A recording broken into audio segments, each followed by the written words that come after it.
दे दी हमें आज़ादी बिना खड़क बिना ढाल। यही सुनकर हम बड़े हुए हैं और बचपन से ये पढ़ते आए हैं कि महात्मा गांधी ने हमें आज़ादी दिलाई।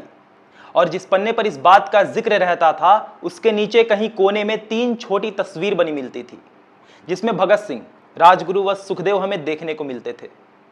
मगर यह तब अच्छा लगता है जब राष्ट्र में वैसी स्थिति हो। भारत की जो स्थिति थी उस वक्त, वैसे समय पर आपको हथियार चाहिए ही चाहिए थे। खैर, गांधी जी को मानने के बहुत कारण बताए जाते हैं, जिनमें सबसे ऊपर आता है हिंसा। हम सभी जानते हैं कि गांधी जी हिंसा के विरोधी थे और वह अहिंसा परमो धर्म के नक्शे कदम पर चलने वाले व्यक्ति थे। शायद यही वजह थी कि उन्हें भगत सिंह, राजगुरु, सुखदेव सहित बाकी क्रांतिकारियों से उतना ज्यादा लगाव नहीं था। हम जब छोटे थे तो किसी न किसी किताब में हमने पढ़ा था कि मोहनदास करमचंद गांधी का जन्म 2 अक्टूबर 1869 में हुआ। उनका जन्म स्थान गुजरात के पोरबंदर में है और उन्होंने अपनी पढ़ाई भारत से बाहर रहकर की। और साउथ अफ्रीका में ट्रेन से फेंके जाने के बाद उन्होंने वर्गों को समझा और लोगों तक अपनी बातें रखी। भारत में आने के बाद उन्होंने कई आंदोलन किए, अंग्रेजों से लड़े बिना हथियार के, और फिर देश हमारा आज़ाद हुआ। फिर एक दिन नाथूराम गोडसे द्वारा उन्हें गोली मार दी गई। खैर, मैं अपने तरीके से शुरू करता हूं। मेरे नजरिए से गांधी जी एक बैरिस्टर थे और उन्होंने देश की आज़ादी में योगदान दिया था, बस। और मैं गांधी जी को महात्मा या देश का राष्ट्रपिता नहीं मानता। उसके पीछे कोई कारण नहीं, बल्कि ऑफिशियल पेपर है, क्योंकि गांधी जी को महात्मा रविन्द्रनाथ टैगोर ने कहा था, ना कि कोई उपाधि मिली थी। यह कोई सरकारी या कानूनी उपाधि नहीं थी, यह एक सम्मानजनक संबोधन था जो लोगों ने उनके विचारों और जीवन शैली के कारण दिया था। समय के साथ जनता ने इसे स्वीकार कर लिया। मतलब महात्मा एक भावनात्मक सामाजिक सम्मान है, ना कि कोई आधिकारिक पद। इसके बाद बात आती है कि मैं उन्हें राष्ट्रपिता क्यों नहीं मानता, क्योंकि सुभाष चंद्र बोस ने 1944 में रेडियो पर गांधी जी को फादर ऑफ द नेशन कहा था, मगर भारत सरकार ने कभी भी आधिकारिक रूप से राष्ट्रपिता घोषित नहीं किया। कई आरटीआई जवाबों में और कोर्ट में भी यह स्पष्ट हुआ कि यह कानूनी पद नहीं है, यानी कि राष्ट्रपिता भी एक सम्मानजनक संबोधन है, न कि कोई आधिकारिक उपाधि। मैं गांधी विरोधी नहीं हूं। मेरा मानना है हर व्यक्ति अपने जीवन में कोई ना कोई गलती करता है। उसी तरह गांधी जी ने भी अपने जीवन में कई निर्णय सही नहीं लिए, जैसे 1919 से 1924 के बीच खिलाफत आंदोलन। खिलाफत आंदोलन का समर्थन देना, जब गांधी जी ने मुस्लिम नेताओं के साथ मिलकर खिलाफत आंदोलन को सपोर्ट किया, जिसके वजह से धर्म और राजनीति का मिश्रण बढ़ा। बाद में यह आंदोलन सफल नहीं हुआ और हिंदू मुस्लिम तनाव में भी बढ़ोतरी देखने को मिली।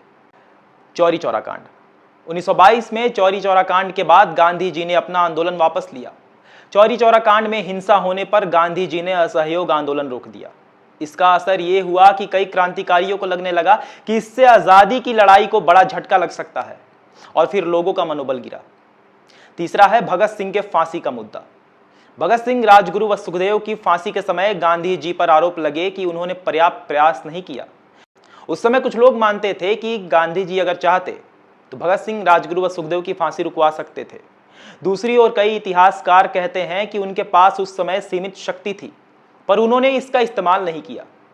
जब इंडिया में सिविल डिसोबीडियंस मूवमेंट हो रहा था तो अंग्रेज सरकार हिल गई थी। उसी बीच बम ब्लास्ट ये सब हुआ। उसके बाद उस मूवमेंट को शांत कराने के लिए उस टाइम के viceroy of India Lord Irwin और रिप्रेजेंटेटिव ऑफ कांग्रेस महात्मा गांधी के बीच पैक्ट हुआ, जिसके थ्रू कुछ लिबर्टीज दी गई इंडियंस को, जैसे कि कोई गवर्नमेंट जॉब अपने मन से छोड़ सकता है, पर्सनल यूज के लिए नमक बना सकता है, साइलेंट प्रोटेस्ट कर सकता है। लेकिन ये पैक्ट उस टाइम हुआ जब भगत सिंह को फांसी होने वाली थी। तो गांधी जी चाहते तो प्रेशर बना सकते थे और पैक्ट से हटने का बहाना बना सकते थे, मगर उन्होंने ऐसा नहीं किया। पैक्ट से अगर उनके हटने की बात आती तो ब्रिटिश गवर्नमेंट हिल जाती, क्योंकि बहुत टेंस्ड मूवमेंट हो चुका था। इसलिए गांधी के पास अपर हैंड था। जैसे उन्होंने नमक के लिए प्रोटेस्ट किया, वो भगत सिंह के लिए भी प्रोटेस्ट कर सकते थे, नेशन वाइड प्रोटेस्ट। लेकिन गांधी जी ने इसको इग्नोर किया।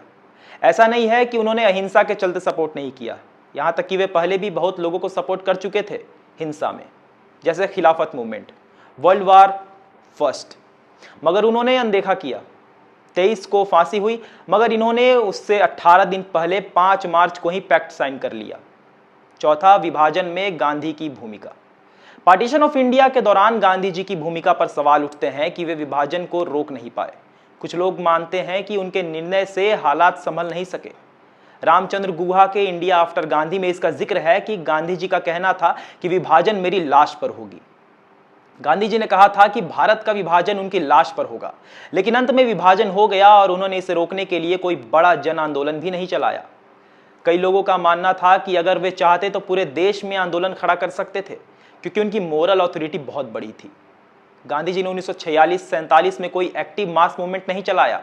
वे उस समय नोआखली और बंगाल के दंगों को रोकने और शांति स्थापित करने में लगे थे, जिसका जिक्र फ्रीडम एट मिडनाइट और इंडिया आफ्टर गांधी में है। कांग्रेस ने जून 1947 में विभाजन स्वीकार किया। गांधी जी ने इस फैसले का कड़ा सार्वजनिक विरोध भी नहीं किया और इसका जिक्र इंडिया आफ्टर गांधी और द डिस्कवरी ऑफ इंडिया में है। मोहम्मद अली जिन्ना के साथ गांधी जी ने कई समझौते करने की भी कोशिश की। यहां तक कि उन्होंने एक समय जिन्ना को पीएम बनाने का प्रस्ताव भी सोचा, ताकि राष्ट्र की एकता बची रहे, और इसका जिक्र Gandhi the years that changed the world में है। भारत ने पाकिस्तान को 55 करोड़ देने का वायदा किया और इसके लिए खुद गांधी जी ने अनशन रखा, और इसका जिक्र फ्रीडम एट मिडनाइट में है। व्यक्तिगत प्रयोग, ब्रह्मचर्य का एक्सपेरिमेंट। ब्रह्मचर्य का एक्सपेरिमेंट गांधी जी ने ब्रह्मचर्य को परखने के लिए कुछ व्यक्तिगत प्रयोग किए। इन प्रयोग को कई लोग नैतिक रूप से गलत मानते थे। गांधी जी ने 1906 में ब्रह्मचर्य अपनाया। बाद के वर्षों में उन्होंने अपने आत्मनियंत्रण को परखने के लिए कुछ प्रयोग भी किए।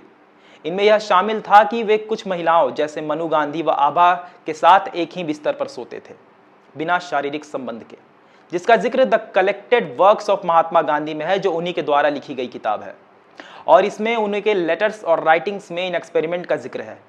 इसके साथ ही Gandhi the years that changed the world by Ramachandra Guha और the life of Mahatma Gandhi by Louis Fischer के किताब में साफ लिखा है कि एक्सपेरिमेंट हुए थे।